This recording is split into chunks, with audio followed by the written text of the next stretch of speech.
welcome to the deep dive. Today, we're getting into something huge, biologically speaking, that impacts, well, half the population. Menopause. Right. And it's so often misunderstood, isn't it? Minimized sometimes. Exactly. Treated like it's some kind of disease instead of the, massive natural shift it actually is. It really is time we stop treating it like some secret people just have to endure. Our sources today give us a pretty good map, actually. Laying out the big hormonal changes. Yeah, the profound shifts and also the consequences. It affects multiple systems way beyond just the textbook symptoms people might know. So our mission here is to cut through that complexity a bit. Right. We want to give you quick, actionable knowledge. The mechanics, the risks. And the evidence-based strategies, so you can feel properly informed about this whole transition, which, and this is key, women spend something like 40% of their lives navigating post-onset. 40%, that's a huge chunk of life. Our goal is really to synthesize this info so you can move forward with confidence, clarity, without feeling buried in jargon. Okay, let's dive in. Maybe start with some standard definitions, because it's not just one single event, is it? There's a timeline. That's absolutely the first thing to grasp. It's staged. First up, you have perimenopause. The run-up, basically. Exactly. The transition phase can start quite early, often in a woman's 40s, sometimes 8, even 10 years before the final period. And the defining feature is menstrual irregularity. That's the clinical definition, yes. Things become unpredictable. Then comes the point everyone thinks of as the event, menopause. Right, but it's actually a retrospective diagnosis. You only know you've hit menopause after you've gone 12 full consecutive months without a period. So you can't really test for it in the moment. You look back and say, okay, that was it. Precisely. The average age for that 12-month mark in the U.S. is around 51. And after that point? That's post-menopause. Basically, the rest of your life falls into this stage. But understanding that the changes really ramp up during perimenopause is crucial for understanding the symptoms. Okay, so the ovaries, the sort of engine of the reproductive system, they're winding down. How does the rest of the body, the endocrine system, react? Does it just give up? Oh, no, not at all. It tries hard to compensate. You see, the primary decline is in estrogen, specifically estradiol, and also progesterone. Estrogen's the big one we always hear about. It's definitely a heavy lifter. It's not just about reproduction. It's vital for things like keeping bones strong, protecting the cardiovascular system, loads of things. So as those levels start to crash, Yeah. what's driving the body's attempt to fix it? Well, that's where you see this dramatic compensatory rise in other hormones. The ovaries are running low on follicles, right? So they stop making certain feedback hormones properly, things like inhibin B and AMH, anti-Müllerian hormone. And without that feedback, Without that negative feedback telling the pituitary gland in the brain to ease off, it just keeps pumping out more follicle-stimulating hormone, FSH, and luteinizing hormone, LH. trying to whip the ovaries back into action. Desperately trying, yes, but the ovaries just can't respond like they used to.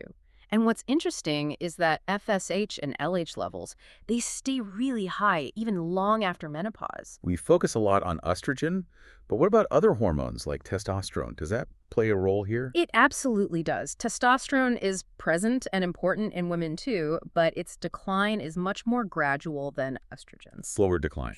So relatively speaking. Exactly. Relatively speaking, you get this temporary increase in the ratio of androgens, like testosterone to estrogen. And that subtle shift, it actually contributes to some specific symptoms, and it influences metabolic changes down the line too. Which brings us neatly from the hormonal mechanics to the lived experience. The impact seems incredibly wide-ranging, affects almost every system. It really does. We probably have to start with vasomotor symptoms, VMS. That's the clinical term for hot flashes and night sweats. The classic symptoms? The ones everyone knows, yes. And they affect a huge number. Up to 80% of women experience them to some degree. But here's a statistic from the sources that really stands out. For about 15% of women, these VMS symptoms can last for 15 years or even longer. 15 years, wow. That just changes everything, doesn't it? That's not a temporary blip. That's a major chronic health issue to manage. Absolutely. It requires a different perspective. And we also need to talk about genitourinary syndrome of menopause, or GSM. Okay, what does that involve? This affects a huge number too, maybe 50 to 75% of women. It's directly tied to that sustained low estrogen. It causes things like vaginal atrophy, dryness, pain, or discomfort during intercourse, and also significant urinary problems. Like incontinence. or frequency? Both, yes. Increased urgency, frequency, sometimes incontinence, it can really impact quality of life. And beyond the reproductive system, the sources mention musculoskeletal changes too. Yes, there's often an accelerated loss of muscle mass, that's sarcopenia. It can lead to stiffness, aches, pains, and estrogen is also important for collagen. So that affects skin and hair. Definitely. I Yeah. see changes in skin elasticity, dryness, thinning hair, changes in texture. It's all connected back to that estrogen drop. Now, we've established the symptoms can be tough, but you mentioned sources highlighting a critical finding from the SWAN study, the study of women's health across the nation. It's not the same experience for everyone, is it? Particularly regarding VMS duration. No, it's absolutely not uniform, and this racial disparity is frankly one of the most sobering findings. Black women, for example, consistently report more severe VMS More severe and longer lasting. and significantly longer lasting. The median duration for Black women in the study was 10.1 years. Compare that to 6.5 years for white women. 10 years versus 6.5, that's a massive difference. It's huge, and it really underscores why a one-size-fits-all approach to care just isn't good enough. We need personalized, culturally sensitive care. Okay, let's shift focus a bit to the brain. This is an area where women often report really disruptive changes. Mood swings, that infamous brain fog. Yes, the mood changes can be significant, affecting up to 70%, according to some sources. We're talking increased risk of depression, anxiety, mood swings. Some women even report intense, uncharacteristic rage. And the cognitive side, the brain fog. That's very real. Memory lapses, difficulty concentrating or finding words. It's driven by the hormonal fluctuations, that instability. But there was a specific connection mentioned in the sources, kind of an aha moment, linking these hormonal shifts directly to executive function, especially for women maybe already managing ADHD. This is such a key insight. Oestrogen seems to have a protective role for cognitive function, including executive functions like planning, organizing, emotional regulation. So for someone managing ADHD who relies heavily on those functions and maybe has developed coping strategies. Exactly. When the estrogen levels become unstable during perimenopause, it can feel like, as the one source put it, the lid comes off those strategies. Everything feels harder. It's not just general fogginess then, it's a real undermining of their cognitive control. Precisely. Leading to more anxiety, feeling overwhelmed, that feeling some describe as an inner scratchiness. It can be incredibly disruptive. Okay, let's broaden the view again. Thinking longer term now. What are the major health risks linked to sustained low estrogen after menopause? Yeah, this is where the focus shifts from just symptom management or quality of life towards longevity and preventing chronic disease. Because long-term estrogen deprivation basically accelerates certain aging processes. Leading to some big systemic risks. Definitely. We usually talk about the big three. Number one being cardiovascular disease, CVD. Sources called it the leading killer of women over 50 worldwide. That's right. Before menopause, estrogen offers significant cardioprotection. It helps keep blood vessels flexible, manage cholesterol profiles. And when that protection is gone, We see an acceleration of negative changes. Things like endothelial dysfunction, that's the lining of the blood vessels, and less favorable lipid profiles. Basically, heart disease risk starts to climb, catching up with and eventually exceeding men's risk. okay, risk number two, the skeletal system, osteoporosis. This is a direct mechanical consequence. Estrogen decline messes up the balance of bone remodeling. How so? It significantly boosts the activity of osteoclasts. Those are the cells that break down bone, while not equally boosting osteoblasts, the cells that build bone. So you get net bone loss And it happens quickly. very quickly, especially in the first few years. The rate can be 3% to 5% bone loss per year for maybe the first 5 to 7 years after menopause. That's how fracture risk shoots up. And the third major risk area, the metabolic shift. Yes, metabolic syndrome or METS. There is a definite increase in the incidence of METS after menopause. What does that entail again? It's a cluster of conditions. Typically increased belly fat, high blood pressure, high blood sugar or insulin resistance, and abnormal cholesterol levels. And you see a change in body shape too. Often, yes. There's a noticeable shift from the gynoid or pear shape, where fat is stored more on hips and thighs, to the android or apple shape, with more fat around the abdomen. And unfortunately, that central abdominal fat carries a much higher risk for heart disease and diabetes. Wow. Okay, that all sounds quite daunting. But the good news is there are management strategies, and they've improved a lot. Let's talk about menopausal hormone therapy, MHT or HT. Still considered the gold standard for symptoms. For VMS, those hot flashes and night sweats, yes, it is absolutely the most effective treatment we have. But And this is a big but. The timing is everything. Right. Let's really nail this down for listeners. The critical window hypothesis. When is MHT safest and most effective? The consensus now, based on lots of data, is that the benefits generally outweigh the risks when MHT is started within 10 years of the final menstrual period or before the age of 60. Within 10 years or before 60. And starting later. Starting later, particularly after 60 or more than 10 years out, is associated with increased risks.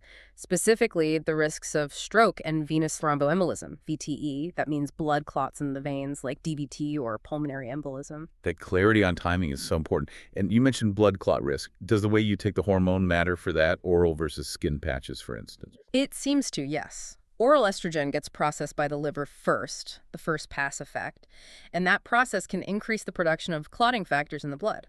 Whereas Transdermal forms, like patches or gels absorbed through the skin, bypass that initial liver metabolism. So the thinking is, and some studies support this, they may carry a lower risk of VTE. So potentially better for women with other risk factors. Often preferred, yes. For women who smoke or have high blood pressure or other factors that already increase clot risk, transdermal might be the safer route. Needs discussion with a doctor, obviously. And what about localized problems? That genitourinary syndrome, GSM, you mentioned earlier. Right. For symptoms like vaginal dryness, discomfort, urinary issues, you don't necessarily need systemic hormones. Low-dose vaginal estrogen can be incredibly effective. Delivered directly where it's needed. Exactly. Creams, rings, tablets. And the key thing is the systemic absorption is minimal. Very, very low. Meaning that even many women who perhaps can't take systemic MHT due to other health issues might still be able to safely use local vaginal estrogen. Again, requires a proper consultation, but it's a very useful option. Okay, moving beyond hormones now. What are the main non-hormonal prescription options for tackling those vasomotor symptoms? There are some good alternatives. Certain antidepressants, specifically SSRIs and SNRIs, have been shown to help. Like Prozac or Effexor? Yes, though often at different doses than used for depression. In fact, a low dose of paroxetine, specifically 7.5 milligrams, is actually FDA approved just for treating VMS. Interesting. Any others? Gabapentin is another one. It's an anti-seizure medication primarily, but it can help reduce hot flashes, and it's particularly useful if sleep disturbance is a big issue alongside the VMS. And we should definitely mention the newer class of drugs that works differently, right? Targeting the brain's thermostat. Absolutely. That's fezolinetant. It's a neurokinin-3 receptor antagonist. It's quite exciting because it represents a totally different mechanism. How does it work? It directly targets specific neurons in the hypothalamus, the part of the brain that regulates body temperature. So it aims to quell the hot flash right at its neurological source, rather than replacing hormones. A more targeted approach. Potentially, yes. Offers another option for women who can't or choose not to use hormones.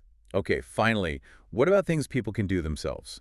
Lifestyle changes. This is fundamental, really. Regardless of other treatments, regular weight-bearing exercise, think walking, jogging, weights, is absolutely crucial for maintaining bone density and muscle mass. Combating osteoporosis and sarcopenia. Exactly. And cardiovascular exercise, of course, for heart health.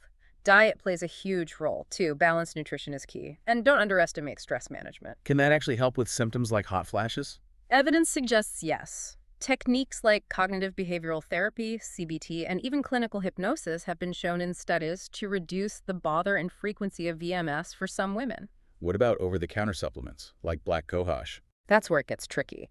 Many women try them, but honestly, the large-scale, rigorous scientific evidence for most non-prescription herbal remedies is still lacking or inconsistent. Some might help some women, but MHT and the prescription non-hormonals have much stronger data behind them. Right. Okay, so wrapping this up, this deep dive really shows the sheer complexity, doesn't it? It's not just, estrogen goes down, end of story. Not at all. It's a whole endocrine cascade, affecting the heart, bones, brain function, metabolism, pretty much everything. And I think the key takeaways are understanding those stages. Perimenopause is where a lot starts, not just at menopause itself, and crucially, that timing. The critical window for considering hormone therapy seems vital. Absolutely vital. Getting that timing right maximizes benefits and minimizes risks. And connecting it back to the bigger picture, remember, menopause isn't a disease, it's a natural stage. A stage women will spend, as you said, maybe 4 decades in. Roughly 40% of their lives, yes. So the goal has to be managing symptoms effectively in the short term, but also thinking strategically about mitigating those long-term health risks like heart disease and osteoporosis.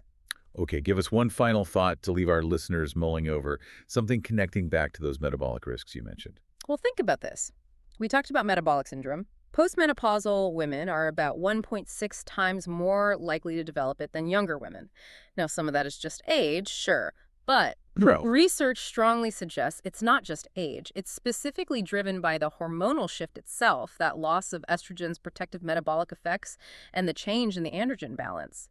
It seems to fundamentally alter how the female body handles fat storage and insulin. So the hormonal event itself imposes a kind of metabolic penalty. That's a provocative way to put it, but yes, that's what the research is exploring. How much of that increased cardiometabolic risk is a direct, unique consequence of the female endocrine transition? It's a huge area of ongoing research and absolutely vital for understanding women's long-term health trajectories.